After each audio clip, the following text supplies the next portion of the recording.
The garage door groaned against the wind as Ghost pulled it shut behind Sarah's disabled Yamaha. The sudden silence felt heavy, broken only by the rhythmic pinging of cooling metal and Sarah's labored breathing. She stood awkwardly beside her motorcycle, one hand pressed against the small of her back, the other still protective over her belly. Snow melted from her leather jacket, forming small puddles on the oil-stained concrete. "Radiator hose," Ghost said, running his fingers along the bike's engine. "Cheap fix, but not in this weather.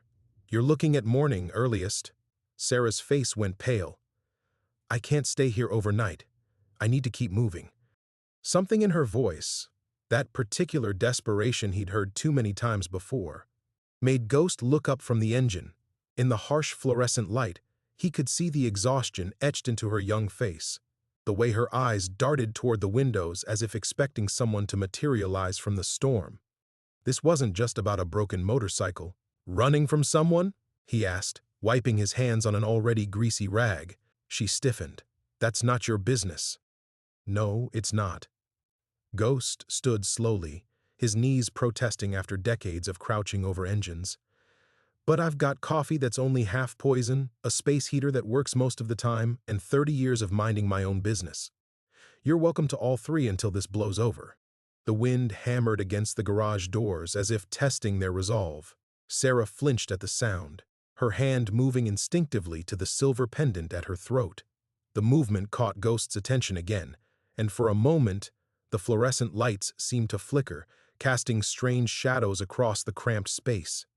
He'd seen that pendant before. The certainty hit him like a physical blow, though he couldn't place where or when. The intricate silver work, the way it caught the light, it stirred something deep in his memory, something that made his chest tighten with long-buried grief. "Bathrooms through there," he said gruffly, pointing to a door marked with a hand-lettered sign. "Coffee pots on the workbench. I'll check the weather report." As Sarah disappeared into the small bathroom, Ghost found himself staring at the space where she'd stood. The pendant bothered him more than he wanted to admit.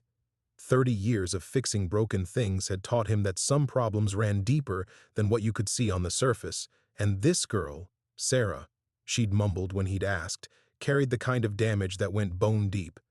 The radio crackled to life as he tuned it to the weather station. Blizzard warning remains in effect through Tuesday morning. Highway 2 is now closed between East Glacier and West Glacier due to whiteout conditions. Travelers are advised to seek immediate shelter. Tuesday morning. That was 3 days away. The bathroom door opened, and Sarah emerged looking slightly more composed but no less wary. She'd removed her leather jacket, revealing a faded flannel shirt stretched tight over her pregnant belly. Ghost tried to guess how far along she was. 6 months, maybe 7. Far enough that running from whatever she was running from had become infinitely more complicated. "Roads are closed," he said simply. "Won't reopen until the storm passes." Her composure cracked.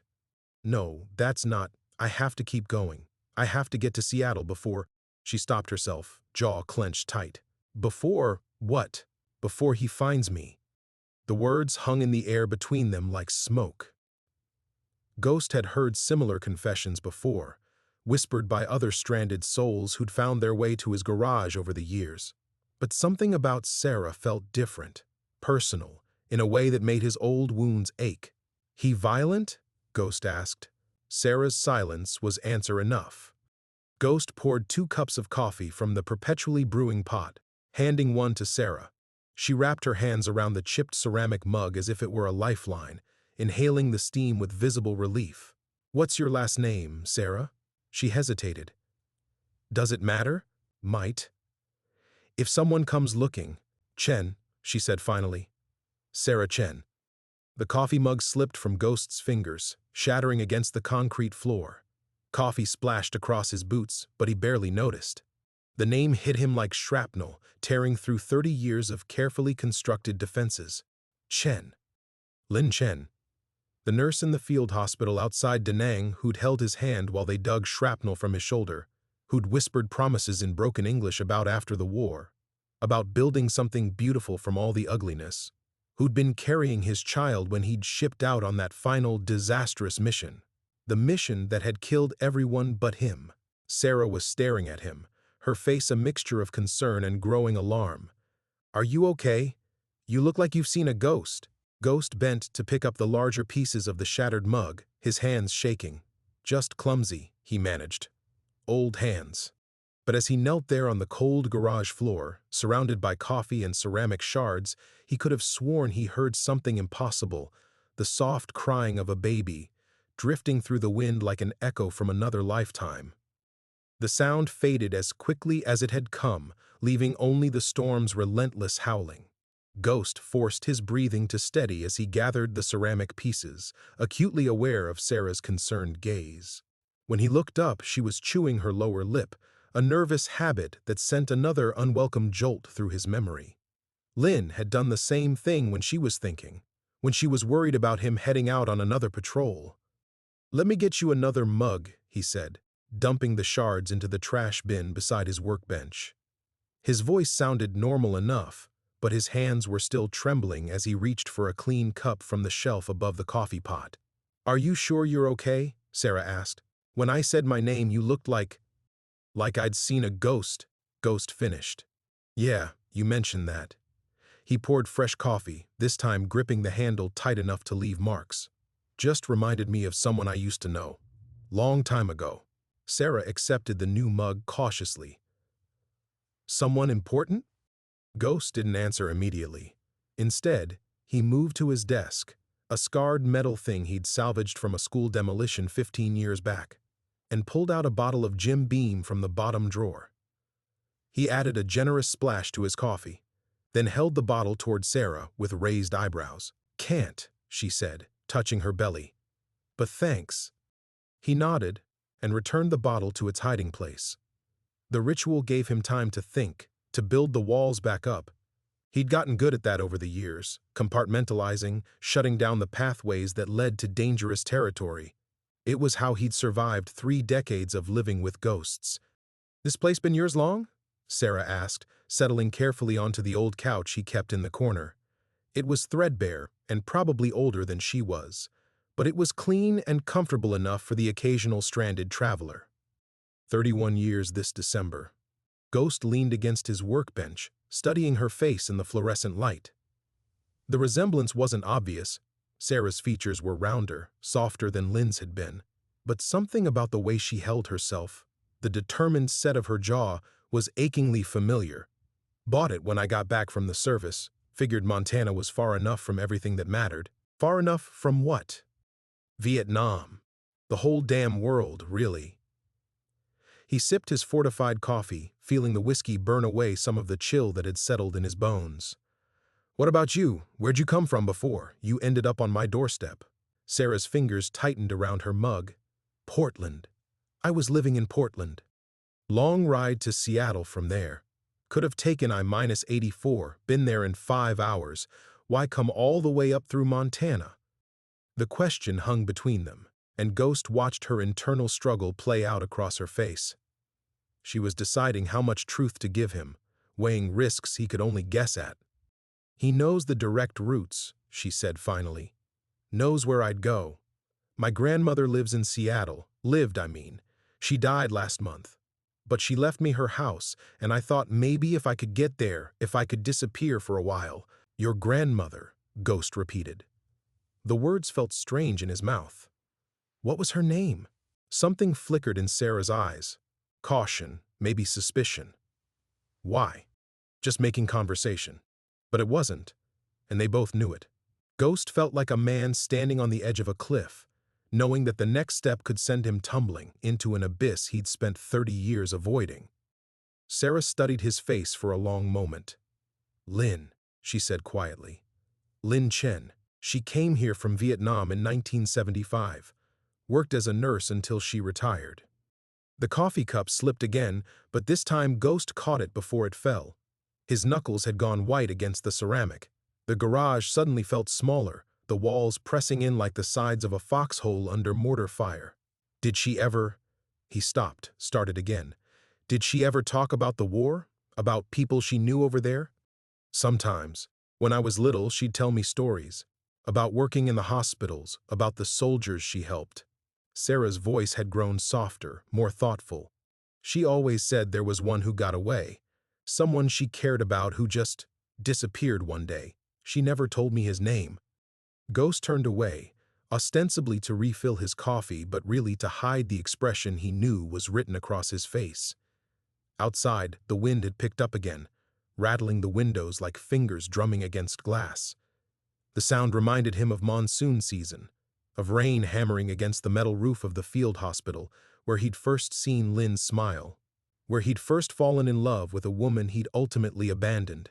Marcus, he said suddenly, his back still turned. His name was Marcus. The words fell from his lips like stones into still water, each one creating ripples that threatened to drown him. Ghost kept his back turned, staring at the coffee pot as if it held answers to questions he'd spent 30 years refusing to ask. Behind him, the silence stretched until it became unbearable. When Sarah finally spoke, her voice was barely a whisper. "Marcus Henley?" The coffee pot trembled in his grip. He set it down carefully, his movements deliberate and slow, like a man defusing a bomb. When he finally turned around, Sarah was sitting ramrod straight on the couch, her face pale as winter moonlight. "She kept your letters," Sarah said, her voice gaining strength. "All of them. Even after everything. They're in a shoebox in her bedroom closet. I found them when I was cleaning out her house." Ghost's legs suddenly felt unreliable. He gripped the edge of the workbench, knuckles white against the scarred wood. She kept them? Every single one. And the pictures. Sarah's eyes were bright with something between wonder and accusation. "There's one of you two together at some kind of festival. She's wearing a white dress, and you're in uniform, and you both look so happy," Ghost finished. The word tasted like ashes in his mouth. "She never stopped loving you. The accusation was there now, clear as broken glass, even after you left. Even after she came to America alone and pregnant and—" "Pregnant?" The word exploded from him like a gunshot. The garage seemed to spin, fluorescent lights blurring into streaks of harsh white. When I left, she was—" Sarah's expression shifted from anger to something approaching pity. "You didn't know." Ghost sank onto a nearby stool, his hands shaking as he ran them through his gray hair. "The mission went sideways. We were supposed to be back in 3 days. 3 days, and then I was going to—" He stopped, unable to finish the sentence that had haunted him for decades. "Going to what?" "Ask her to marry me. I had a ring and everything. Bought it from a guy in Saigon who swore it came from a French countess." He laughed bitterly. "Probably fell off a truck, but I didn't care. I was 22 and stupid and so damn sure we had all the time in the world." The wind chose that moment to slam against the garage doors like a fist, making them both jump. In the sudden quiet that followed, Ghost could have sworn he heard that sound again, the soft crying of a baby, impossibly distant yet heartbreakingly clear. "What happened to her?" he asked, though part of him already knew. The shadows in Sarah's eyes told the story before her words did. "She had complications. The doctor said it was because she was malnourished, stressed. She survived, but the baby—" Sarah's voice caught. "A little girl. She lived for 3 days." Ghost felt something break inside his chest. Something that had been cracked for 30 years finally splitting completely in half. He saw her then, clear as daylight, a daughter he'd never known existed, never held, never even had the chance to fail. All this time he'd been carrying guilt for the men he couldn't save, never knowing about the family he'd unknowingly destroyed. What did she name her? The question came out as a whisper. "Mai. It means flower in Vietnamese." Sarah set down her coffee and leaned forward. "She's buried in Seattle, in the same cemetery where my grandmother is now. Sometimes, when I was little, we'd visit on her birthday. Grandmother would leave white roses and tell me about my aunt who went to heaven before I was born." The baby's crying came again, louder this time, and Ghost's head snapped up. "Do you hear that?" Sarah frowned. "Hear what?" "Just the storm." But it wasn't just the storm. The sound was coming from somewhere inside the garage, soft and insistent and absolutely impossible. Ghost stood slowly, following the sound toward the back corner where he kept his tools. With each step, The crying grew clearer, more distinct, until he could almost see her, a tiny figure in white, reaching for him with impossibly small hands. "There's nothing there," Sarah said, but her voice was uncertain now. She'd risen from the couch, one hand protectively over her belly. "Marcus, there's nothing." The lights went out. Emergency lighting flickered on a moment later, casting everything in an eerie red glow. But in that brief moment of darkness, Ghost had seen her clearly, his daughter, his Mai, standing in the corner with eyes like her mother's, and Lynn beside her, just as beautiful and young as she'd been in 1972. They were both pointing at Sarah. When the emergency lights steadied, the apparitions were gone, but their message hung in the air like smoke. Ghost turned to look at Sarah, really look at her, and saw what the ghosts wanted him to see, the way she held herself, the protective curve of her spine, the fierce love already burning in her eyes for the child she carried. History was trying to repeat itself. But this time, he had a choice. This time, he wouldn't run. The resolve lasted exactly 30 seconds. As the emergency lights cast their hellish red glow across the garage, Ghost felt the familiar weight of panic settling into his chest like shrapnel. The vision of Mai and Lynn faded, but their presence lingered, a pressure behind his eyes, a whisper in the storm's voice that said, "Don't fail us again." But what if he did? What if trying to help only made everything worse? "Marcus?" Sarah's voice cut through his spiral. She was still standing near the couch, one hand on her belly, the other reaching toward him as if she might steady him from 6 feet away. "What just happened? You look like you're about to pass out." He should tell her, should explain about the visions, about Lynn, about the daughter he'd never known existed until 10 minutes ago. Should confess that seeing her here, pregnant and desperate, felt like the universe offering him a chance at redemption he didn't deserve. Instead, he turned away and busied himself checking the emergency generator. "Power line must have come down. Happens every storm. That's not what I meant, and you know it." Ghost's hands stilled on the generator controls. Sarah's voice carried the same steel he remembered in Lynn's, that particular tone that said she wouldn't be deflected or dismissed. The resemblance sent another wave of vertigo through him. "You saw something," Sarah continued. "Don't try to tell me you didn't. I may not have heard what you heard, but I felt it. The temperature dropped 20 degrees in 3 seconds, and the air—" She paused, searching for words. It felt like standing in a cemetery at midnight. Ghost forced himself to focus on the generator. Fuel level good. Battery connection solid. Everything normal except for the impossible weight of the past pressing down on his shoulders like a mountain. "Sometimes old places hold on to things," he said finally. "Memories, feelings. This garage has seen a lot of broken-down travelers over the years. Is that what you tell yourself? That it's just the building?" The question hit too close to home. Ghost straightened slowly, his back protesting the movement. When he turned to face Sarah, she was studying him with eyes that were too knowing, too perceptive for someone barely out of college. "What do you want me to say?" The words came out harsher than he'd intended. "That I think I just saw the ghost of the woman I abandoned 30 years ago? That she was standing next to the daughter I never knew existed until tonight? That both of them were pointing at you like you're some kind of cosmic second chance?" Sarah's expression didn't change. "Is that what you think?" "I think I'm a 72-year-old man who's been alone too long, drinking too much, and carrying guilt that would crush a younger man." Ghost moved to his workbench, putting distance between them. "I think grief makes people see things that aren't there, but you do feel guilty about her, about my grandmother." The simple statement was like a blade between his ribs. Ghost gripped the edge of the workbench until his knuckles went white. "Guilty doesn't begin to cover it. Tell me. No. Tell me what happened. Why you left." I said no. The words exploded from him with enough force to make Sarah flinch. Immediately he felt like a bastard. She was pregnant, scared, and stranded, and here he was yelling at her because she'd touched the rawest nerve he possessed. But telling her would mean reliving it. Mean explaining how Charlie had overrun their position, how he'd watched his entire platoon die while he hid under corpses and prayed to a god he'd stopped believing in. Mean admitting that he'd been too much of a coward to face Lynn afterward, too broken to risk infecting her with the darkness that had taken root in his soul. Mean confessing that he'd spent 30 years wondering if everyone he cared about was better off without him. "She never blamed you," Sarah said quietly.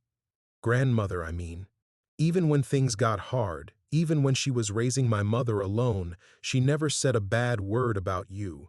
She used to say that war breaks people in ways that can't be fixed, and sometimes the kindest thing a broken person can do is stay away from the people they love." Ghost closed his eyes, feeling tears threaten for the first time in years. She was wrong. Was she? Staying away didn't protect anyone. It just meant I wasn't there when she needed me. He opened his eyes, meeting Sarah's gaze across the red-lit garage. "Just like I might not be able to protect you." There it was, the heart of his fear laid bare. He was old, tired, haunted by failures both real and imagined. What if helping Sarah only brought more death into his world? What if the man she was running from found them both? What if history repeated itself, and he failed another woman who carried the echo of Lynn in her eyes? Sarah took a step toward him, then another, until she was close enough that he could see the determination burning in her face. "Maybe," she said softly, "protection isn't what either of us needs." Ghost stared at her, this young woman who carried his lost love's blood and his unborn granddaughter's echo. The red emergency lighting made everything look like a war zone, and for a moment he was back in that field hospital, watching Lynn bandage wounds with hands that never trembled, no matter how bad things got. "Then what?" he asked. "What do we need?" Sarah's hand moved to her belly, a gesture so unconscious and protective it made his chest ache. "Maybe we just need to stop running from what scares us most." The words hung between them like a challenge. Outside, the storm raged with renewed fury, and Ghost could hear something else beneath the wind, the distant rumble of an engine.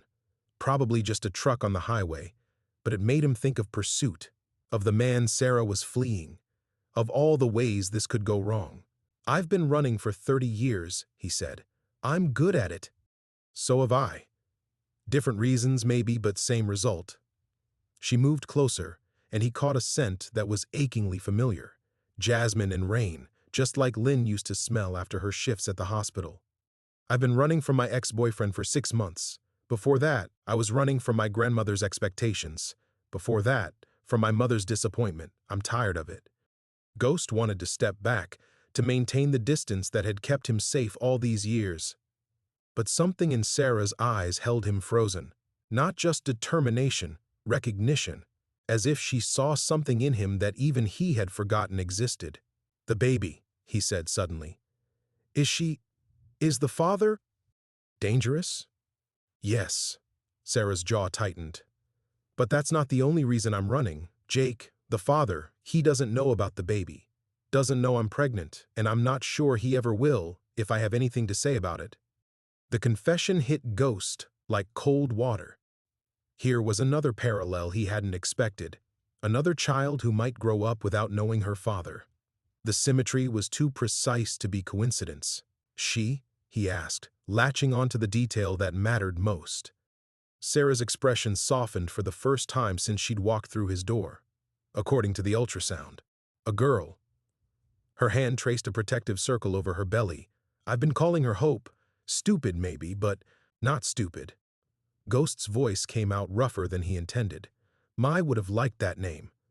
They stood facing each other in the red-washed garage, two broken people carrying generations of loss between them. Ghost felt something shifting inside his chest, some long-frozen mechanism grinding back to life. It terrified him. The engine sound came again, closer this time, and definitely slowing down. Ghost's military instincts kicked in automatically. Assess, plan, act. The garage had good sight lines but only 2 exits. His shotgun was locked in the office. His truck was gassed and ready. "How well does he know you?" Ghost asked, his voice taking on a different quality. "This Jake. Would he think to track you through family connections?" Sarah's face went pale. "I don't know, maybe. He's persistent. And he has connections I don't fully understand. People who owe him favors. What kind of connections?" The kind that make traffic tickets disappear, that get him information he shouldn't have access to. She was breathing faster now, panic creeping into her voice. Oh God, what if he found out about grandmother's house? What if he's been tracking me this whole time? Ghost moved to the window, peering through the storm toward the highway. Headlights were definitely slowing down, turning toward his access road. Could be anyone, another stranded traveler, someone needing gas, a trucker looking for a warm place to wait out the worst of the blizzard. But his gut said otherwise. How many people know you were heading to Seattle? He asked without turning around. Just my friend Maya. She's the one who told me about grandmother's house, about the inheritance. Sarah's voice was getting smaller, but she'd never tell anyone where I was going. People talk when they're scared enough, or when someone applies the right pressure. The headlights were definitely coming down his road now, taking the turns too fast for the conditions. Ghost felt the familiar pre-combat calm settling over him like an old coat. 30 years of civilian life fell away in an instant, leaving behind the soldier who'd survived firefights and ambushes and the kind of split-second decisions that meant the difference between life and death. He turned back to Sarah, and she must have seen something in his expression because she took an involuntary step backward. "Marcus, how badly do you want to disappear?" he asked. "Really disappear. New name, new life, somewhere he'll never think to look." Sarah stared at him, understanding dawning in her eyes. "You're talking about running. Really running. I'm talking about crossing a line there's no coming back from." Ghost moved to his desk, pulled out keys to the back room where he kept things the law wouldn't approve of. "I'm talking about becoming the kind of people who don't exist on paper." The headlights were almost at his door now. "Decide fast," he said. "Because in about 30 seconds, we're either going to find out I am paranoid, or we're going to find out what you're really made of." The headlights swept across the garage windows like searchlights, and Ghost's decision crystallized with military precision. He grabbed Sarah's wrist, gently but firmly, and guided her toward the back room. "Whatever happens, you stay quiet, until I tell you otherwise," he whispered, unlocking the heavy steel door. "And if shooting starts, you get behind the engine block and stay there." Sarah's eyes went wide. "Shooting? Marcus, maybe it's just... maybe." He pushed open the door, revealing a room that looked nothing like the rest of his humble garage. Weapons lined one wall in pristine condition: hunting rifles, a military-issue shotgun, handguns in locked cases. The opposite wall held surveillance equipment that belonged in a spy novel, and between them sat a desk covered in fake IDs, cash, and documents that would make the FBI very interested in Marcus Ghost Henley's retirement activities. "Jesus," Sarah breathed. "You're not just a mechanic. Haven't been just anything for a long time." Ghost pulled A45 from its holster, checked the magazine with practiced efficiency. "Vietnam taught me that the world's full of predators. 30 years of fixing broken-down cars taught me that most people are running from something. Put those lessons together, and you develop skills." A car door slammed outside, followed by another. Multiple hostiles. Ghost's estimation of the threat level jumped from yellow to red. Skills like what? Like helping people disappear when they need to. He handed her a thick envelope from the desk. Canadian passport, birth certificate, driver's license, name's Rebecca Walsh, born in Vancouver. Backstory's solid enough to fool anyone who isn't Interpol. Sarah stared at the documents. "How do you have these?" Underground Railroad didn't end with slavery, just changed routes. Ghost moved to a small monitor showing the feed from his security cameras. Two men in expensive coats were approaching his front door, moving with the careful coordination of professionals. One had his hand inside his jacket. People still need to escape. Abused wives, witnesses who won't make it to trial, kids aging out of foster care with no options. Sometimes the system fails, and people like me pick up the slack. People like you? People who've already died once and got nothing left to lose. The men reached his door. Through the monitor's grainy feed, Ghost could see them flanking the entrance, one to knock, one to cover. Military or police training, definitely. The kind of precision that meant this wasn't some desperate ex-boyfriend acting alone. Sarah was studying the fake passport with something approaching awe. Rebecca Walsh. She looks just like me. She is you, if you want her to be. Ghost checked his watch. I've got contacts in Winnipeg who can get you across the border. From there, you disappear into the Canadian healthcare system, have your baby in peace. By the time anyone connects the dots, Hope will be walking and talking. A sharp knock echoed through the garage, professional, authoritative. Not the desperate hammering of someone seeking shelter from a storm. "Mr. Henley?" A voice called out, muffled by the steel door but clear enough. "We'd like to ask you a few questions about a missing person." Ghost and Sarah locked eyes. In the red emergency lighting, she looked exactly like Lynn had that last night in Saigon. Young, scared, but with steel in her spine that said she'd fight if cornered. "They're not cops," Ghost whispered. "Real police would have announced themselves properly, shown badges to the camera. Then who are they? The kind of people who make traffic tickets disappear." Another knock, more insistent. "We know you're in there, Mr. Henley. Saw the lights. Just want to talk." Ghost felt the familiar calm descending, the same icy clarity that had kept him alive in firefights. But underneath it ran something new, a fierce protectiveness he hadn't felt since Vietnam. History was offering him a second chance, a way to save the granddaughter he'd never known existed while protecting the great-granddaughter he was only now meeting. He wouldn't fail them again. "There's a tunnel," he said quietly, pointing to what looked like a supply closet. "Comes up in the woods behind the Sinclair station half a mile down the highway. Take the passport, take this." He handed her a GPS unit and car keys. "Blue Honda in the station's back lot. Tanks full, registration's clean. What about you?" Ghost chambered around in the 45, the sound sharp and final in the small room.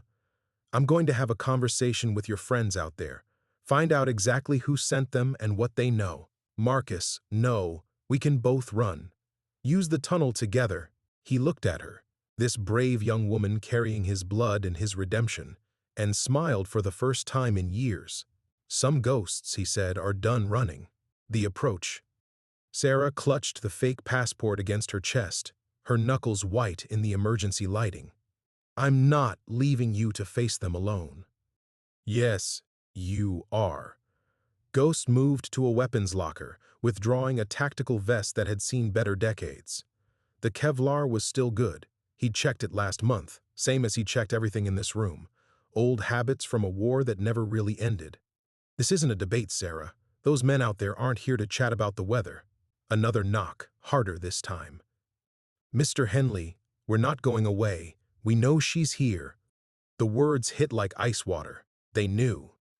Somehow, despite all her precautions, they'd tracked Sarah directly to his door. Ghost's mind raced through possibilities. Electronic surveillance, human intelligence, dumb luck. None of it mattered now. What mattered was the pregnant young woman staring at him with Lynn's stubborn determination. "How could they know?" Sarah whispered. "I paid cash for everything, stayed off the highways, didn't use my real name." "Your phone?" Ghost was already moving toward the surveillance console, fingers dancing across switches that brought up exterior cameras from angles his visitors couldn't see. "Turned off. Battery out. Credit cards? Cut them up in Denver." Ghost paused, studying her in the red light. "Then either you're lying, or someone very sophisticated has been watching you for longer than you think." The security feeds showed two vehicles now, the sedan that had approached openly and an SUV positioned on the highway to block any escape route. Professional surveillance box. These weren't thugs or private investigators. "Sarah, what exactly did your ex-boyfriend do for work?" Her face went pale. "Import-export. He said it was boring business stuff. Containers, shipping manifests. Did you ever meet his business partners?" "A few times. They were..." She struggled for words. "Quiet. The kind of men who watch everything and say nothing. Jake always got nervous when they were around." Ghost felt pieces clicking into place like rounds sliding into a magazine. Import-export with silent partners who made law enforcement connections disappear. A young woman naive enough to think she could run from that kind of organization. A trail that led straight to the one person in Montana who specialized in making people vanish. "Christ," he muttered. You didn't stumble into my garage by accident. What do you mean? They let you come here. Probably followed you every mile from Denver, waiting to see where you'd go, who you'd contact. Ghost's hands moved automatically, checking weapons, counting ammunition. I'm not your rescue, Sarah. I'm the trap. The truth of it settled over them like a shroud. Someone had done their homework, learned about Lynn, about the connection between Sarah's grandmother and the old soldier who ran a quiet garage near the Canadian border. Someone had gambled that blood would call to blood, that a pregnant woman in trouble would find her way to the one man who might have both the skills and motivation to help her disappear. Then, we're both dead, Sarah said quietly. Not necessarily. Ghost pulled up a schematic on his monitor, detailed blueprints of his property that showed modifications no building inspector had ever seen. Depends how patient they're willing to be, and how much they know about what I've built here. The knocking stopped. In the sudden silence, Ghost could hear boots moving around the building's perimeter. They were taking positions, preparing for either a siege or an assault. Professional patience, professional deployment. Definitely not local talent. The tunnel, Sarah said. You said there's a tunnel. There is. But they'll have someone watching the exit by now. Standard procedure. Ghost's fingers moved across the console, activating systems that had cost him 20 years of careful saving. Motion sensors around the property perimeter, infrared cameras that could see body heat through walls, communication jammers that would turn their radios into expensive paperweights. The good news is, I've had 30 years to prepare for this conversation. This has happened before? Not exactly. Ghost pulled on the tactical vest, muscle memory guiding his movements despite the decades since he'd worn one in anger. But I've always known someone might come asking the wrong questions. Amazing how paranoid you can get when you've spent half your life helping people who shouldn't exist stay invisible. Through the monitor, he watched their visitors settling into position. 2 at the front, 1 circling toward the back, at least 1 more in the SUV serving as overwatch. 4 hostiles minimum, possibly more. If they were smart, and everything suggested they were, they'd try negotiation first. Give him a chance to surrender Sarah without violence. Keep it clean and quiet in the Montana wilderness, where gunshots might be mistaken for hunters or backfiring engines. Marcus. Sarah's voice was steady now, fear transformed into something harder. What do you need me to do? He looked at her, really looked at her. 23 years old, 7 months pregnant, carrying the genetic echo of the only woman he'd ever loved. She should be terrified. Should be begging him to find a way out that didn't involve anyone getting hurt. Instead, she was asking how to fight. You sure you're Lynn's granddaughter? He asked. For the first time since she'd walked through his door, Sarah smiled. It was small and fierce and absolutely fearless. Grandmother didn't raise any quitters. The silence stretched for 30 seconds that felt like 30 minutes. Ghost watched the monitors as their visitors completed their deployment. 1 by the front door, 1 at the rear exit, 2 more maintaining overwatch positions that would give them clean lines of fire on anyone trying to escape. Textbook, tactical positioning. They're not making demands, he observed, voice clinical despite the adrenaline starting to flow through his 67-year-old veins. That's either very good or very bad for us. Sarah had moved closer to watch the feeds over his shoulder. What's the difference? Good means they're being careful. Don't want to escalate until they understand what they're dealing with. Bad means they already know exactly what they're dealing with, and they're just waiting for orders to finish it. A new sound cut through the storm, the mechanical whine of a vehicle in low gear, approaching slowly. Ghost's blood chilled as he recognized the profile on the highway camera. Military surplus Humvee, the kind that shouldn't exist in civilian hands but somehow always found its way to people who could pay the right prices. Backup, Sarah whispered. Command vehicle. Ghost's hands moved across the weapons rack, selecting the AR-15 he'd modified for exactly this scenario. Someone important just arrived. The Humvee stopped next to the SUV, and Ghost watched a figure emerge. Tall, moving with the unhurried confidence of a man accustomed to being obeyed.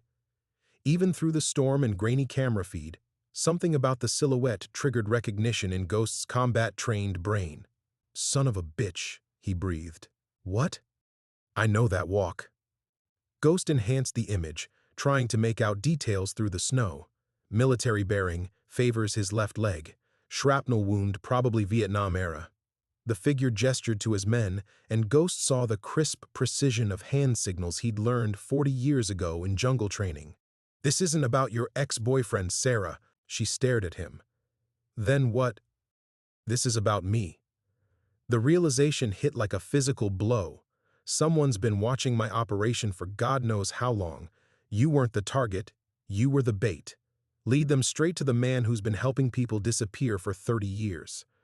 The implications cascaded through his mind. How many people had he put at risk? How many safe houses? How many contact networks? How many lives hanging in the balance because someone had finally decided Ghost Henley was a problem that needed solving?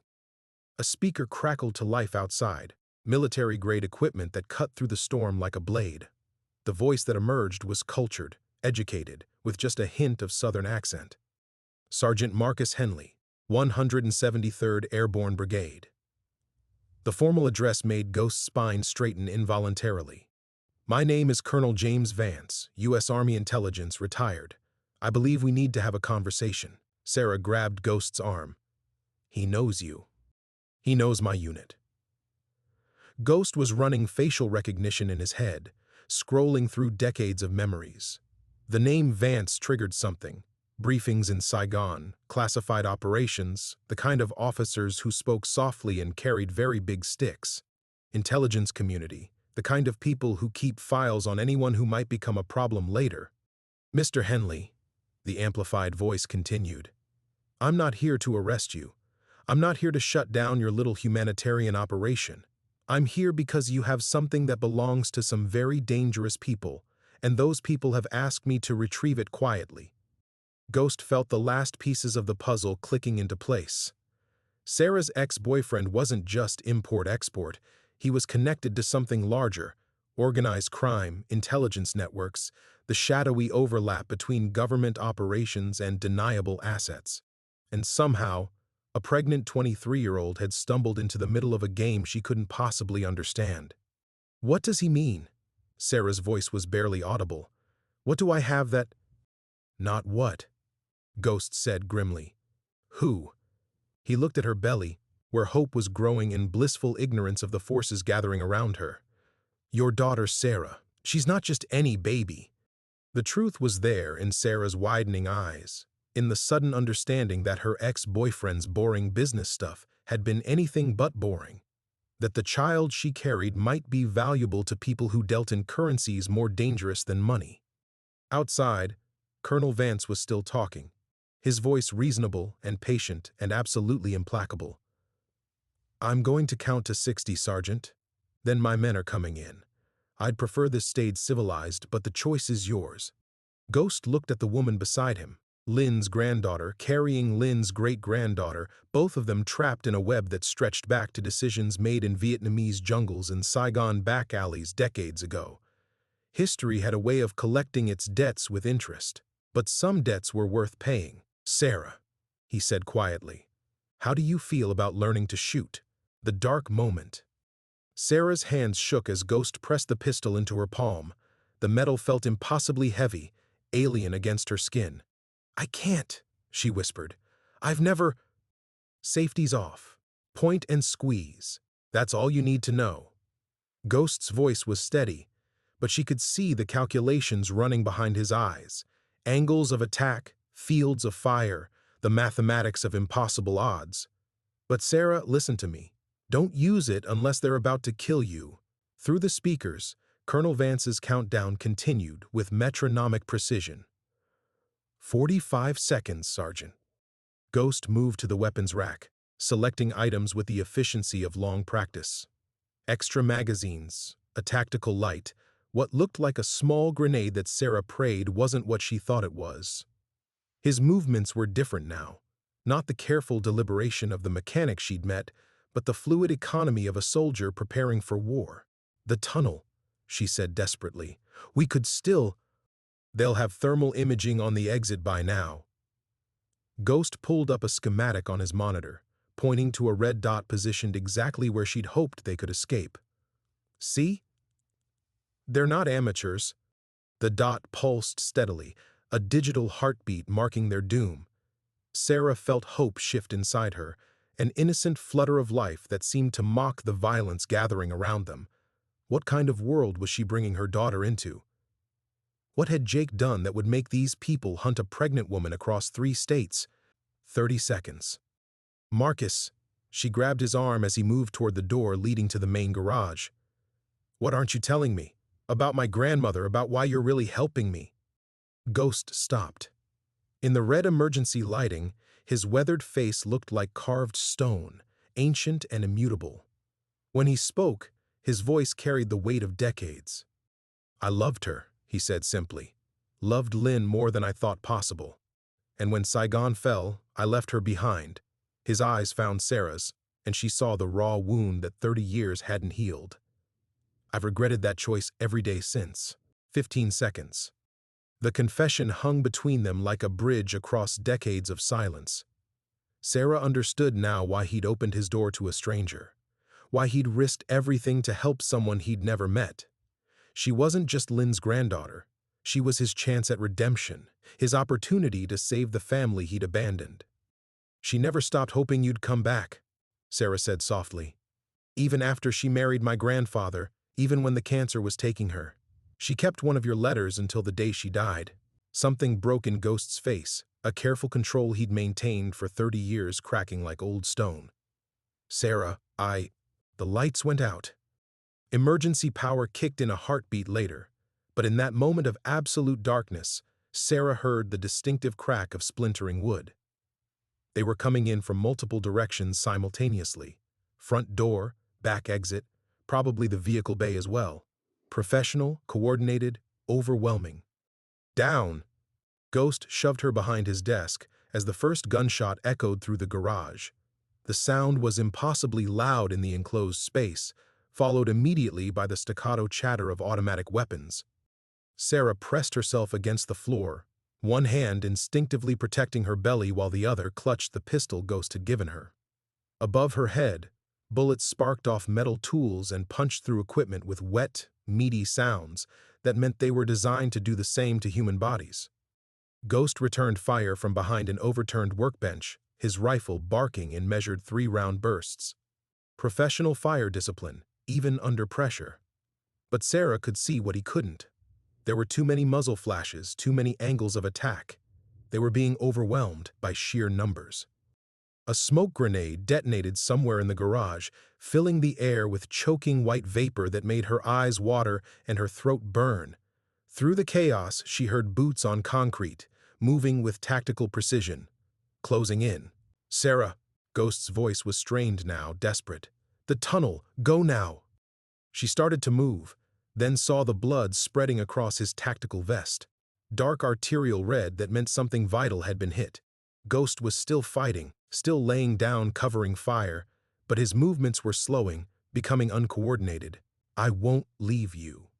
"You have to." He triggered another burst, but the rifle clicked empty. His hands fumbled for a fresh magazine, movements clumsy with blood loss. "For Hope, for Lynn, go." The smoke was clearing, revealing figures in tactical gear advancing from 3 directions. Professional killers with professional equipment, moving like they'd done this dance 100 times before. Sarah saw Ghost try to reload, saw his hands shaking with shock and exertion, saw him realize what she already knew. They were out of time. Colonel Vance's voice cut through the diminishing gunfire, calm and reasonable as if he were discussing the weather. "Stand down, Sergeant. The girl comes with us, and this ends quietly." Sarah looked at the tunnel entrance, then at Ghost bleeding behind his inadequate cover, at the advancing soldiers who'd come to take her unborn daughter for reasons she couldn't comprehend, at the pistol in her trembling hands. Some choices, she realized, weren't really choices at all. She stood up, hands raised, the weapon falling from nerveless fingers. "Don't hurt him," she called out, her voice carrying clearly through the sudden silence. "I'll come quietly. Just don't hurt him anymore." Ghost's anguished no echoed through the garage like a prayer for forgiveness that would never come. But Sarah was already walking toward the men who'd come to claim her daughter, leaving redemption bleeding out behind her. The revelation. Sarah had taken 3 steps when the world exploded into chaos behind her. The tunnel entrance, the one Ghost had insisted was being watched, erupted in a cascade of splintering wood and concrete dust. Bodies in tactical gear tumbled through the opening, but these weren't Vance's men. These were Ghost's people, moving with the same professional precision but wearing different faces, carrying different weapons. Federal agents! The voice belonged to a woman Sarah had never seen, tall and lean with graying hair pulled back in a tactical ponytail. Drop your weapons! The garage became a 3-way battlefield in an instant. Ghost's rescuers, if that's what they were, had positioned themselves with military efficiency, turning the tunnel into a flanking position that caught Vance's men in a crossfire. Muzzle flashes strobed through the lingering smoke like deadly lightning. But Sarah barely registered the renewed gunfight. She was staring at the woman who'd led the charge through the tunnel, recognition hitting her like a physical blow. The bone structure, the way she moved, the fierce intelligence in dark eyes that Sarah had seen in old photographs. Grandmother? The word escaped her lips as a whisper, lost in the thunder of automatic weapons. The woman's head snapped toward her, and time seemed to slow. Sarah saw the same recognition dawn in those familiar features, saw decades of careful planning and desperate hope crystallize into a single moment of impossible reunion. Lynn wasn't dead, had never been dead. The funeral Sarah remembered attending at 15, closed casket, they'd said, because of the cancer's ravages, had been an elaborate deception. The grandmother she'd mourned for 8 years was standing 20 feet away, commanding a tactical assault team with the authority of someone accustomed to giving orders that meant life or death. Down, Sarah. Lynn's voice carried the same accent Sarah remembered from childhood stories, but edged now with military command. Stay down until this is finished. Ghost had struggled to one knee behind his overturned workbench, clutching his wounded shoulder, but staring at Lynn with an expression Sarah couldn't decipher. Wonder, terror, love, betrayal, all of them cycling across his weathered features like frames in a broken film reel. You're supposed to be dead, he said, loud enough to carry over the gunfire. Death was easier than explaining why I needed to disappear. Lynn's response was directed at him, but her eyes never left the tactical situation developing around them. Her people, and Sarah was beginning to understand they were very much her people, had caught Vance's team in a perfect ambush. Professional killers being systematically dismantled by an even more professional force. 40 years, Marcus. 40 years I've been building networks, making connections, preparing for the day someone would come for my family. Sarah felt the last pieces of her understanding of the world crumble and reform. The grandmother who'd told her bedtime stories about brave princesses and distant kingdoms hadn't been speaking in metaphors. She'd been describing her actual life, a covert operative who'd spent decades constructing an intelligence network that spanned 3 continents. The letters, Sarah managed to say, the ones you kept from him, were encrypted field reports. Lynn moved with fluid precision, directing her team's assault while maintaining the conversation. Your grandfather Marcus was my handler during the war, CIA asset deep cover.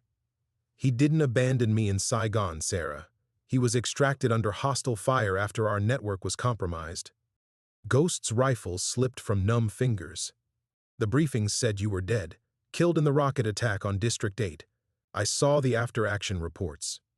You saw what we needed you to see. There was infinite sadness in Lynn's voice now, buried beneath 4 decades of operational necessity. My pregnancy made me a liability. The decision was made to exfiltrate you and declare me Kia, clean break, no loose ends. Pregnancy? Sarah felt the word hit her like a physical blow. Ghost was staring at Lynn with dawning comprehension. You were carrying my child. Your daughter. Sarah's mother. Lynn's tactical assessment of the battle was complete, her people having systematically neutralized Vance's team. Only the colonel himself remained, hands raised in surrender, his carefully planned operation dissolving into tactical disaster. 40 years, Marcus. 40 years I've been protecting our granddaughter without her ever knowing she needed protection. The revelation crashed over Sarah like a cold wave. Everything she'd believed about her family, her history, her very identity had been constructed around a lie designed to keep her safe. Ghost wasn't just someone who'd known her grandmother, he was her grandfather. The man who'd opened his door to a stranger was protecting his own flesh and blood. "The baby," she whispered, one hand instinctively covering her belly. "Hope. What do they want with hope?" Lynn's expression hardened into something that would have been terrifying if directed at anyone Sarah cared about. "Your ex-boyfriend wasn't just import-export, granddaughter. He was trafficking in genetic material for people who believe bloodlines carry more than just DNA. Hope isn't valuable because of who her father is." Sarah felt the truth settle over her like a shroud of ice. "She's valuable because of who we are." The silence that followed Lynn's words felt fragile, like glass stretched too thin. Sarah remained frozen where she'd dropped to the concrete, her mind struggling to process revelations that rewrote everything she'd thought she knew about herself. Around them, Lynn's operatives efficiently secured Colonel Vance and his surviving men with zip ties and professional detachment. Ghost, her grandfather, she reminded herself, still unable to fully accept it, struggled to his feet, one hand pressed against his bleeding shoulder. His eyes never left Lynn's face, as if he feared she might vanish again if he looked away. "Genetic material," Sarah said finally, her voice hollow. "What does that mean?" Lynn moved toward her with careful, measured steps, holstering her sidearm. Up close, Sarah could see the familiar lines around her eyes, the same ones she remembered from childhood visits, now etched deeper by decades of secrets. "It means your daughter carries the genetic legacy of two intelligence bloodlines, granddaughter. Your grandfather and I weren't just lovers. We were assets with specific psychological and physiological profiles, traits that certain organizations have been trying to replicate for generations." "That's insane," Sarah breathed. "Is it?" Ghost's voice was rough with pain and emotion. "Think about what you've been through these past few days, the way you've adapted, survived, made decisions under pressure that most people couldn't handle. That's not just luck, Sarah." Sarah looked between them. These two people who'd shaped her life from the shadows, who'd loved each other across decades and continents and impossible circumstances. She could see it now in their faces, the way they moved around each other with unconscious familiarity despite 40 years of separation. Love that had never really died, only been buried under layers of duty and deception. But understanding brought its own weight. "Hope," she whispered, feeling her daughter move restlessly inside her as if sensing the tension. "They want to, what, study her, experiment on her?" "Worse." Lynn's expression darkened. "They want to replicate her. Clone her genetic material, create an army of enhanced operatives from birth. Your ex-boyfriend was paid to get you pregnant and deliver you to a private research facility. When you ran, you disrupted years of planning." The betrayal hit Sarah like a physical blow. Every moment of her relationship with Jake, the charm, the attention, the way he'd pursued her so persistently, had been a lie. She'd been nothing more than a breeding project to him, valued only for the genetic material she could provide. Ghost moved closer, his face twisted with rage. "I'll kill him. I'll kill every last one of them." "No." Lynn's voice carried absolute authority. "We finish this properly, systematically, the way we should have finished it 40 years ago." Sarah watched her grandparents, because that's what they were, despite the impossibility of it, find their rhythm again. Ghost deferred to Lynn's tactical expertise while she accepted his protective instincts. 40 years dissolved like morning mist, leaving behind the core of what had drawn them together in the first place. "What happens now?" Sarah asked. Lynn gestured to one of her operatives, a compact man with Asian features who immediately began setting up some kind of communications equipment. "Now we use Vance to send a message up the chain. Let them know their pet project has been compromised and that any further attempts to acquire our family will be met with permanent consequences." "They'll just send more people," Ghost protested. "Not if we remove their reason for wanting her." Lynn's smile was sharp enough to cut glass. "I've spent 4 decades building a network that spans intelligence agencies on 3 continents. I know where every body is buried, every secret that could topple governments. They want Hope because they believe she represents the future of covert operations. Her eyes found Sarah's. But what if that future was already spoken for? Understanding dawned slowly. You want me to disappear, like you did. I want you to choose, Lynn corrected gently. You can disappear. New identity, new life, complete protection for both you and Hope. Or you can join us. Learn what it means to be part of a family that's been protecting people for longer than most governments have existed. Sarah felt the weight of the decision settling on her shoulders. She looked at Ghost, who was trying to hide his hope behind gruff concern, then at Lynn, whose expression held decades of patient love. Finally, she placed both hands on her belly, where hope was growing strong and fearless. If I choose to join you, she said slowly, what exactly am I joining? Lynn's smile became genuine, warm with grandmother's pride. An organization that makes people disappear when they need to disappear, that protects families from forces they can't fight alone. That ensures people like Vance and his employers learn there are some lines you don't cross. Sarah thought of Jake's betrayal, of Colonel Vance's cold professionalism, of the life they'd planned for her unborn daughter. Then she thought of Ghost opening his door to a stranger in a storm, of Lynn spending 40 years building a shield around people she'd never met. Tell me everything, she said. Lynn's expression shifted, becoming businesslike in a way that reminded Sarah of corporate boardrooms and military briefings. But this wasn't corporate strategy. This was family legacy, wrapped in 40 years of careful planning and patient revenge. The organization doesn't have a name, Lynn began, settling onto an overturned crate with the ease of someone accustomed to improvised command posts. Names can be discovered, infiltrated, compromised. We're simply a network of people who've learned that sometimes the only way to protect innocence is to become something the predators fear. Ghost winced as he adjusted his position, blood still seeping through the makeshift bandage one of Lynn's operatives had applied to his shoulder. How long have you been building this? Since the day they told me you were dead. Lynn's voice carried no accusation, only statement of fact.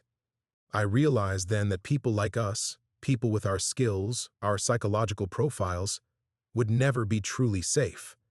There would always be someone who wanted to use us, study us, weaponize what makes us different. Sarah watched her grandfather process this revelation. The guilt in his weathered features was painful to witness. If I'd known, you would have done exactly what you were trained to do. Follow orders. Complete the mission. Lynn's tone held no bitterness. That's why I never tried to contact you, Marcus. I knew they'd be watching, waiting for you to lead them back to me. One of Lynn's operatives approached, speaking quietly in what sounded like Vietnamese. Lynn nodded, then turned back to Sarah. Colonel Vance's superiors know their operation has been compromised. They're pulling back, regrouping. We have perhaps 6 hours before they try a different approach. What kind of different approach? Sarah asked, though part of her didn't want to know. Legal channels, child protective services, medical emergencies that require immediate intervention. Lynn's expression was grim. When direct action fails, they fall back on institutional authority, much harder to fight a court order than a tactical team. Sarah felt hope kick hard against her ribs, as if her daughter was already impatient with the constraints being placed around her future. The sensation grounded her, reminded her what all of this was really about. Not genetic legacies or intelligence networks, but a child who deserved the right to choose her own path. You said I could join you, Sarah said. What would that actually mean? For Hope? For me? Ghost leaned forward, his paternal instincts warring with decades of operational security. It means never being safe, always looking over your shoulder. Training from childhood to be something most people couldn't imagine. It also means never being helpless, Lynn countered. Never being at the mercy of people who see you as an asset instead of a human being. It means Hope grows up knowing exactly how dangerous the world can be and exactly how to protect herself from it. Sarah considered this. The normal life she'd planned, suburban house, regular job, PTA meetings and soccer games had been an illusion anyway. Jake's betrayal had proven that. The moment she'd carried these particular genes, she'd been marked. Hope would be marked too, whether Sarah acknowledged it or not. "The people in your network," she said. "How do you find them?" "They find us." Lin gestured to the operative still monitoring communications equipment. Chen there lost his entire family to human traffickers in Hong Kong. Took him 3 years to eliminate everyone involved in the network that killed them. Maria, she nodded toward the woman securing Colonel Vance, watched her sister disappear into a government black site. Took her 5 years to extract her. Sarah began to understand. This wasn't just an intelligence organization.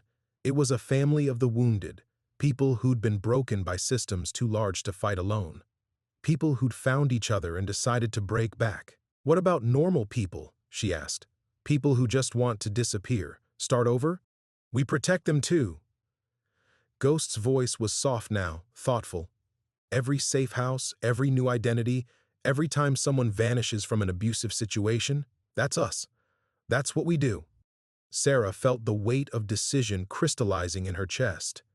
She looked around the garage where all of this had started, where a frightened pregnant woman had sought shelter and found family she'd never known existed, where 3 generations of secrets had finally collided in violence and revelation. The choice wasn't really between safety and danger. It was between illusion and truth, between hiding from what she was or embracing it. "I want to learn," she said quietly. "Everything.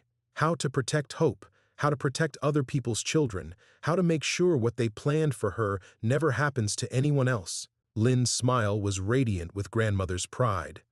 Ghost closed his eyes, looking relieved and terrified in equal measure. Outside, the storm that had brought them together was finally breaking, winter sunlight slanting through the windows of the garage. But Sarah knew the real storm, the one that would reshape all their lives, was just beginning. The sunlight streaming through the garage windows proved deceptive. Within minutes of Sarah's decision, Chen looked up from his communications equipment with an expression that made Lin's jaw tighten. "They're not regrouping," he said in accented English. "They're accelerating."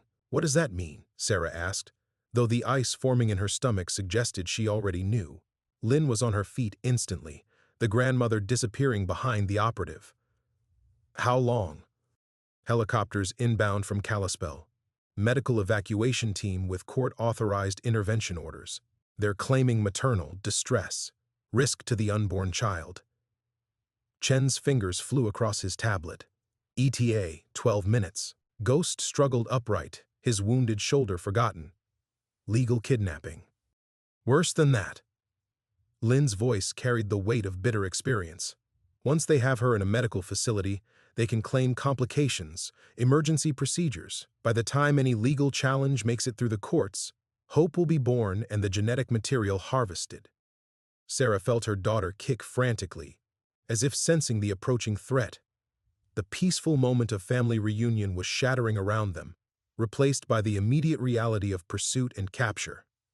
Everything they'd discussed, training, preparation, building a life within the network, meant nothing if she was taken now. "Can we run?" she asked. "Not in your condition." Lin was already moving, gesturing to her operatives. "The roads are still impassable from the storm, and medical helicopters can track heat signatures. They've chosen their moment well." Sarah watched her newfound family spring into action with military precision. Maria began setting charges around the garage's perimeter, while Chen coordinated with unseen assets through encrypted channels. Ghost moved to an old gun safe, extracting weapons with practiced efficiency despite his injury. But Sarah could see the mathematics of the situation in their faces. Too few assets, too little time, too many variables beyond their control. The network that had taken 40 years to build couldn't be mobilized in 12 minutes. "There's another option." Ghost's voice was quiet, thoughtful. He held an old rifle, checking the action with unconscious competence. "We give them what they want. Marcus, no." Lin's response was immediate, sharp, not Sarah. Ghost's eyes found his granddaughter's. "Me." Understanding hit Sarah like a physical blow. You want to surrender yourself as a hostage. I want to remind them that some genetic legacies come with consequences they're not prepared for. Ghost's smile was predatory, nothing like the gentle mechanic who'd offered her shelter. 40 years ago, I was their asset. I know their protocols, their procedures, their weaknesses. They take you to a medical facility. I become a very different kind of problem. Lynn was shaking her head. They'll kill you the moment they realize what you're doing. Maybe. Or maybe they'll remember that I've spent 4 decades learning things they hoped I'd forgotten. Ghost checked his rifle one final time. Either way, it buys time for the network to respond properly. Sarah felt the terrible weight of choice settling on her again.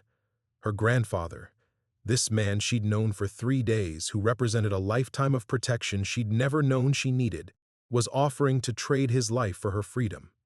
The mathematics were brutal but clear. One aging operative versus the future of their bloodline.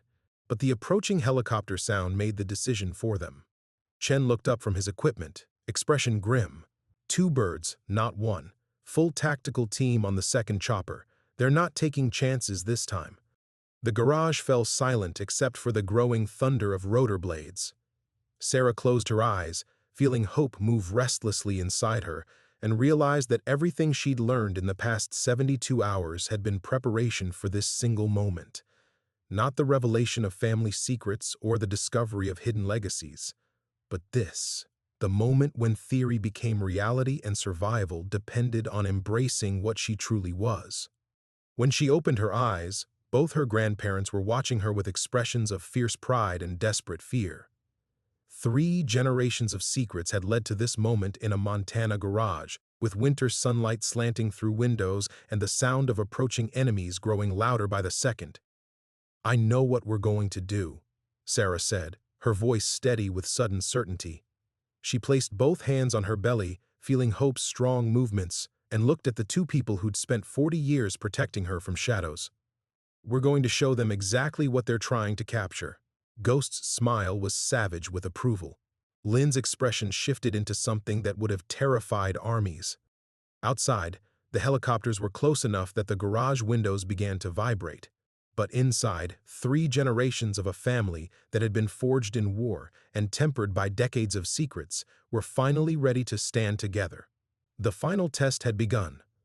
The first helicopter touched down in the clearing behind the garage with military precision, rotor wash sending a whirlwind of snow and debris against the windows. Sarah felt hope kick violently as the thunderous noise filled the space, her daughter responding to the stress hormones flooding her system. Remember, Lynn said, her voice cutting through the mechanical roar, they need you alive and unharmed. That's our advantage. Ghost moved to the main door, his rifle held low but ready. How many? Chen's voice was clipped with concentration.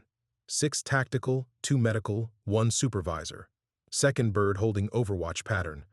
Sarah positioned herself in the center of the garage, exactly as they planned in the 90 seconds between decision and arrival.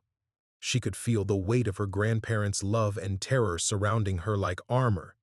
But this confrontation would ultimately be hers alone. The helicopter engines wound down to idle, but the second aircraft maintained its circling pattern overhead. Then came the sound Sarah had been dreading, boots on gravel, moving with tactical precision toward the garage. Sarah Chen! The voice that boomed through an external speaker was calm, professional, terrifyingly reasonable. This is Dr. Elizabeth Morrison, Emergency Medical Services. We have court authorization for immediate medical intervention. You and your child are in imminent danger. Ghost positioned himself beside a workbench where he could provide cover but remain partially concealed. Lynn melted into shadows near the rear entrance with an ease that spoke of decades of practice. But Sarah stood directly in the light streaming through the windows, her hands resting on her swollen belly, waiting. The building is surrounded, Dr. Morrison continued. We're here to help you, Sarah. You've been through tremendous trauma. Let us take care of you and your baby. Sarah closed her eyes, feeling Hope's restless movements, and remembered every lie Jake had told her, every moment of manufactured affection designed to bring her to this point. When she opened her eyes, her voice carried across the garage with startling clarity. I know exactly who you are and what you want. Silence stretched between the garage and the tactical team. Sarah could imagine the hurried radio consultations, the revision of approach strategies. They'd expected a frightened pregnant woman, not someone who understood the game being played. Sarah, Dr. Morrison's voice had shifted, becoming more personal, more manipulative. Your grandfather has filled your head with paranoid delusions. Marcus Henley has been under psychiatric observation for decades. He's not well, and he's putting you and your child at risk. Ghost's face twisted with rage, but he held position. This was Sarah's show now. Then you won't mind if I ask you some questions, Sarah called out. She began moving slowly toward the main door, her movements deliberate, controlled. What's Hope's projected birth weight? When was my last ultrasound? Who's my attending physician? Another silence. Sarah pressed her advantage. You can't answer because you're not medical personnel. You're acquisition specialists. Her voice grew stronger with each word. You're here because Jake fulfilled his contract. He got me pregnant, documented my condition, and delivered me to your research project. The tactical response was immediate. The garage's main door exploded inward under a breaching charge, smoke and debris filling the air. Sarah threw herself behind an overturned engine block as tactical officers poured through the opening, weapons raised but not firing, confirmation that they needed her alive. Ghost's rifle cracked once, twice, precise shots that dropped the first two officers through the door. But return fire forced him to dive for cover as bullets sparked off metal surfaces around the garage. Through the chaos, Sarah heard Dr. Morrison's voice, no longer calm or professional, containment protocol. Subject is aware of operational parameters. Lynn materialized from the shadows like death itself, moving through the tactical team with surgical precision. Her knife found the gap between two officers' armor before they could react, dropping them silently while their colleagues focused on Ghost's position. But more soldiers were pouring in through the breached door, and Sarah realized that courage and family loyalty couldn't overcome simple mathematics. They were outnumbered, outgunned, and fighting in an enclosed space with no escape routes. Then hope kicked again, harder than ever before, and something shifted inside Sarah. Not pain, but a sudden, crystalline clarity that seemed to slow time around her. She could see the tactical officers' movements before they made them, anticipate their positioning, understand the flow of battle as if she were watching it from above. Without conscious thought, she rose from her hiding place and walked into the center of the firefight. Stop! Her voice carried absolute authority, cutting through the gunfire and shouting, "All of you, stop!" To her amazement, they did. Tactical officers froze mid-movement. Ghost held his fire. Even Lynn paused in her deadly dance through the chaos. Sarah stood in the sudden silence, surrounded by weapons and violence, her hands resting on her belly where Hope moved restlessly. When she spoke again, her voice carried something that made hardened soldiers step back unconsciously. "You want to know what you're trying to capture?" she said, looking directly at Dr. Morrison, who had appeared in the doorway behind her tactical team. "Then let me show you exactly what 3 generations of your genetic manipulation have created." Sarah smiled, and for the first time in her life, she understood why people had always seemed slightly afraid of her. The silence stretched like a held breath. Sarah could feel hope moving inside her, not with the random kicks of an unborn child, but with something that felt almost like conscious awareness. The tactical officers remained frozen, their weapons trained on her but their faces uncertain behind tactical masks. Dr. Morrison stepped forward, her clipboard forgotten, her eyes bright with scientific fascination. "Sarah, whatever you think you're experiencing—" "You've been tracking my family for 70 years, Sarah interrupted, her voice carrying that strange new authority. 3 generations of genetic refinement. But you never understood what you were actually creating, did you?" She took a step toward the tactical team, and to her amazement, they retreated slightly. Behind their formation, she could see Ghost watching with fierce pride and growing alarm. This wasn't part of their plan. "My great-grandfather was your first success," Sarah continued, her hands still resting on her belly where Hope's movements had become rhythmic, almost like a heartbeat. enhanced reflexes, tactical prescience, the ability to process battlefield information faster than any computer. But he died before you could study the inheritance patterns. Dr. Morrison's face was alight with hunger. The genetic markers show incredible potential for... For what? Sarah's voice cut through the explanation like a blade. For creating the perfect soldier, the ultimate operative? You have no idea what you've actually been breeding.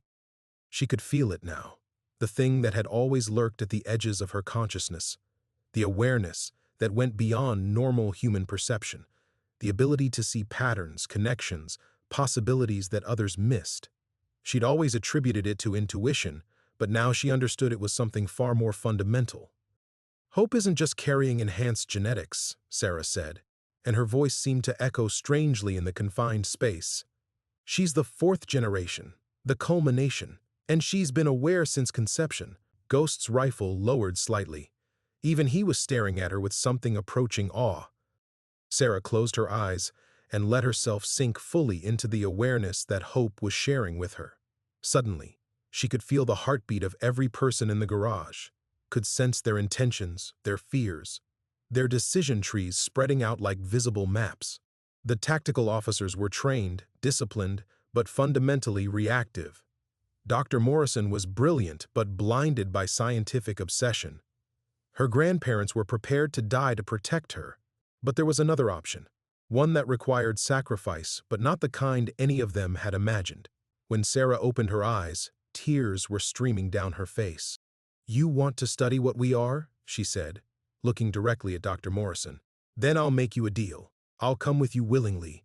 Submit to every test, answer every question, let you document whatever you want to understand." "Sarah, no!" Ghost's voice was raw with anguish, but Sarah continued, her voice steady despite the tears. "In exchange, you let my grandparents go. You shut down the pursuit, declare the operation complete, and when Hope is born, she gets to choose her own path, no matter what your tests reveal." Dr. Morrison's eyes narrowed. "You're hardly in a position to negotiate." "I'm in the only position that matters." Sarah's hand moved to her belly, and suddenly every weapon in the room jammed simultaneously.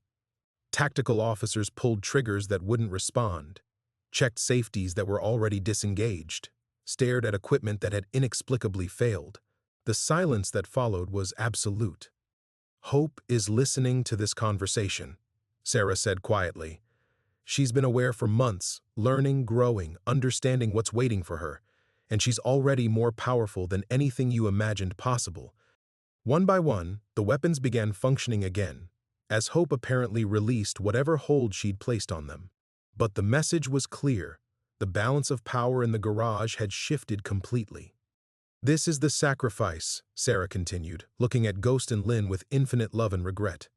"I give up the life I wanted, the normal existence, the safe suburban future.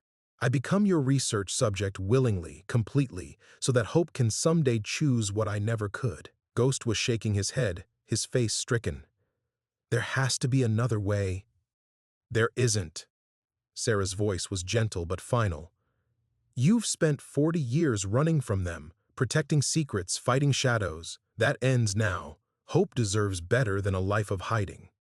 She turned back to Dr. Morrison, who was frantically scribbling notes, her scientific mind racing to process the implications of what she'd witnessed. "Do we have a deal?" Sarah asked. Dr. Morrison looked up from her clipboard, her face flushed with the anticipation of discoveries beyond her wildest theories. "Complete cooperation, full documentation, unrestricted access to genetic samples, everything," Sarah confirmed. "In exchange for their freedom and Hope's future choice." Hope kicked once, firmly, and Sarah felt a wave of something that might have been approval, or farewell. The cost of victory had been revealed, and it was everything she'd hoped to keep. The tactical officers lowered their weapons with visible relief, the tension bleeding from their postures as Dr. Morrison nodded her acceptance. Sarah felt Hope settle into stillness, as if her daughter understood that the immediate danger had passed. But the garage remained heavy with the weight of what had just been decided. Ghost's rifle clattered to the floor as he sank against a workbench, his face aged a decade in moments. 40 years, he whispered, his voice hollow. 40 years of running, of building networks, of keeping families safe. And it ends with you walking into their hands voluntarily. It ends with Hope having a choice, Sarah corrected gently. She moved toward her grandfather, each step deliberate despite the trembling in her legs. The choice none of us ever had. Lynn emerged fully from the shadows, her knife disappearing into concealment with practiced ease. Her eyes remained fixed on Dr. Morrison with predatory intensity. If you harm her, we're going to take excellent care of Sarah and her child, Dr. Morrison interrupted, her voice already returning to clinical professionalism. This represents the most significant advancement in genetic research in decades. The implications alone, she's not a laboratory specimen. Ghost's voice carried the weight of absolute threat despite his broken posture. She's my granddaughter. Remember that when you're conducting your tests. Dr. Morrison's expression softened slightly, the first hint of humanity Sarah had seen from her. I understand your concerns. But what Sarah is offering, what her child represents, this could change everything we know about human potential. Sarah felt a bitter laugh escape her throat. Human potential. Is that what you call it? She gestured around the garage, taking in the scattered weapons, the tactical team still processing their mysteriously malfunctioning equipment, the debris from the breached door. You've spent 70 years manipulating genetics like breeding livestock, and you're surprised when the results exceed your expectations? The research has always been voluntary. Was Jake voluntary? Sarah's voice cut through the explanation like ice. Or was he another asset, playing a role to deliver the product you needed? She watched Dr. Morrison's slight hesitation and felt her suspicions confirmed. How many others like him? How many relationships built on lies and genetic targeting? Dr. Morrison straightened her clipboard, a gesture that Sarah recognized as emotional armor. The methods have sometimes been necessarily complex, but the ultimate goal has always been human advancement. Advancement. Lynn's voice was soft, deadly. I've seen your advancement, Dr. Morrison. Saigon, 1973. The children who disappeared from the orphanages, the families torn apart for research purposes. Your organization has left a trail of broken lives across 3 continents. The garage fell silent, except for the distant sound of helicopter rotors. Sarah could feel the weight of generations pressing down on this moment. Her great-grandfather's sacrifice, her father's abandonment, her grandparents' decades of protective exile. All of it leading to this decision, this trade of freedom for the possibility of something better. When do we leave? She asked quietly. Sarah. Ghost struggled to his feet, reaching for her with his uninjured arm. The helicopter is equipped for medical transport, Dr. Morrison replied, consulting her notes. We can be at the facility within 2 hours, full natal care, the finest specialists. I want to say goodbye first. Dr. Morrison hesitated, clearly weighing the risks of delay against the value of Sarah's continued cooperation. 10 minutes. My team maintains perimeter security. The tactical officers began filing out of the garage, leaving only Dr. Morrison and 2 guards near the entrance. Sarah turned to face her grandparents, these 2 people who had become her anchor in a world that had revealed itself to be far stranger and more dangerous than she'd ever imagined. Ghost reached her first, his arms encircling her with desperate gentleness. I'm sorry, he whispered against her hair. I'm so damn sorry it came to this. You gave me 3 days of family, Sarah replied, breathing in his scent of motor oil and old coffee. After 23 years of nothing, that's not small. Lynn joined them, her small arms completing the circle. For a moment, 3 generations stood together in the damaged garage while snow continued to fall outside the broken door. Sarah could feel Hope responding to the embrace, as if her daughter was memorizing the sensation of being surrounded by love. She'll know about you, Sarah promised, her voice thick with tears she couldn't prevent. Whatever they discover, whatever they learn, Hope will know that her family fought for her freedom. We'll find a way to stay in contact, Lynn said fiercely. They may have won this battle, but the network still exists. You won't disappear into their system. Time, Dr. Morrison called softly. Sarah pulled back from the embrace, fixing her grandparents' faces in memory. Ghost's weathered features marked by pain and pride. Lynn's fierce love burning in dark eyes that had seen too much loss. "Take care of each other," she said, then turned toward the door where her new captivity waited. The helicopter's rotors had barely faded when Ghost sank onto an overturned crate, his weathered hands trembling, as he lit a cigarette with mechanical precision. The garage felt cavernous without Sarah's presence, empty in a way that went beyond the broken door and scattered debris. 6 months, Lynn said quietly, breaking the silence that had stretched between them since watching Sarah disappear into the aircraft. That's what Morrison's timeline suggested for comprehensive genetic analysis. Ghost nodded, exhaling smoke into the cold air that still carried the scent of tactical explosives. 6 months to document everything that makes Hope special, to catalog her abilities, map her potential. His voice carried a bitterness that decades of survivors' guilt had never quite achieved, to turn my great-granddaughter into a research report. But Lynn was studying him with those dark eyes that missed nothing. "You're different," she observed. "Since the shooting started, since Sarah—" She paused, choosing her words carefully. "The ghosts aren't whispering anymore." Ghost considered this, surprised to realize she was right. The constant background murmur of his dead platoon, the phantom voices that had plagued him for 40 years, had fallen silent. In their place was something he barely recognized: peace. Not the absence of pain, but the presence of something larger than his own guilt.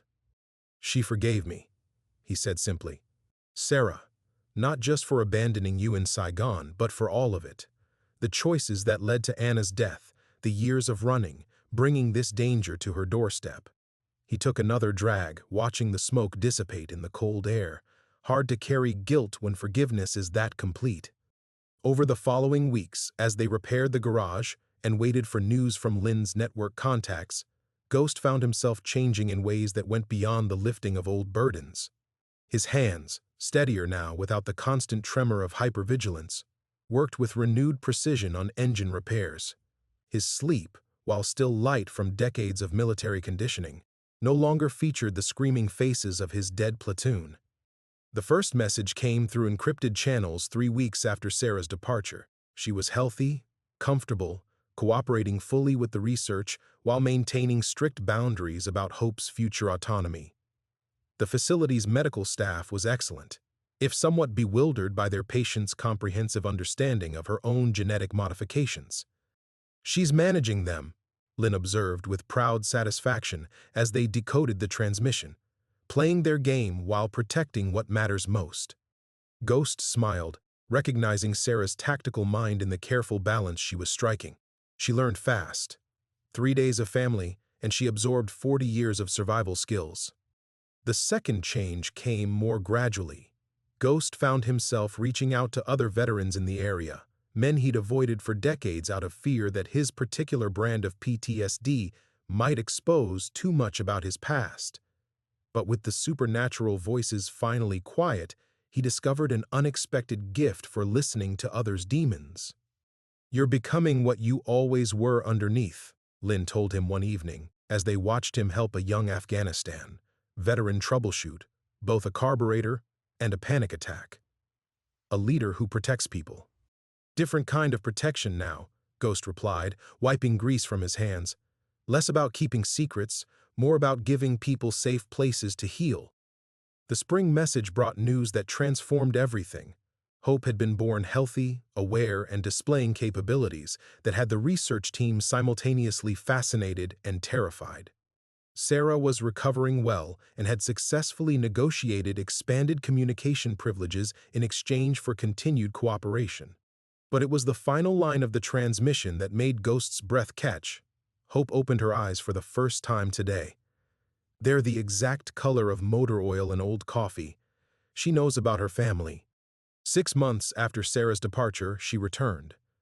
Not as the frightened pregnant woman who had sought shelter from a blizzard, but as something new, a mother who had learned to navigate impossible circumstances while never compromising her core principles. Ghost was under the hood of a 1987 Chevy when he heard the motorcycle pull into the garage.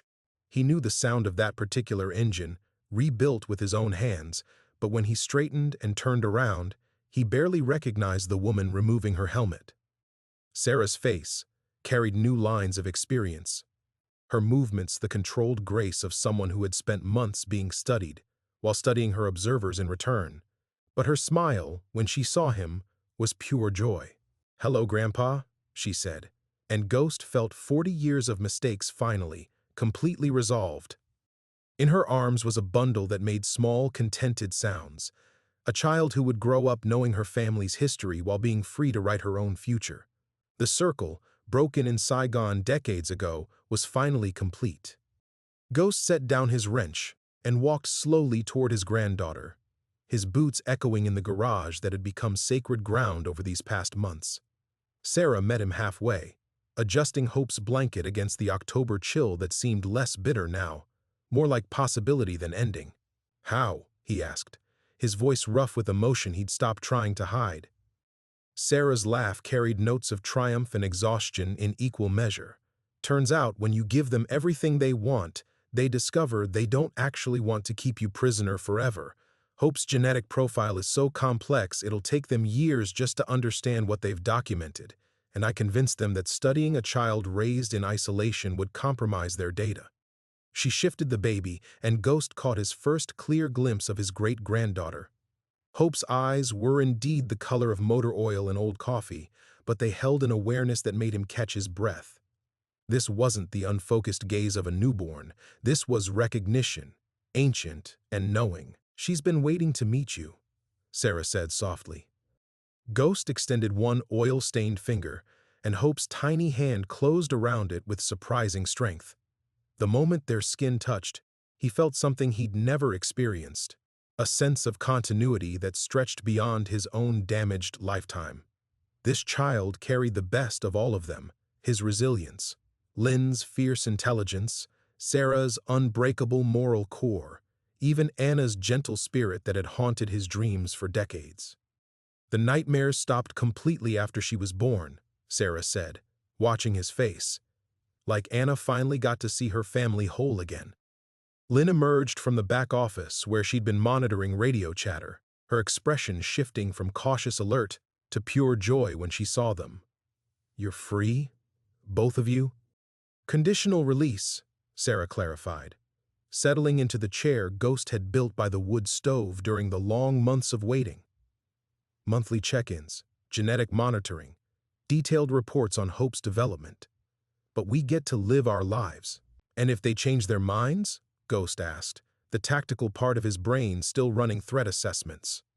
Sarah's smile turned sharp, carrying echoes of Lynn's predatory grace.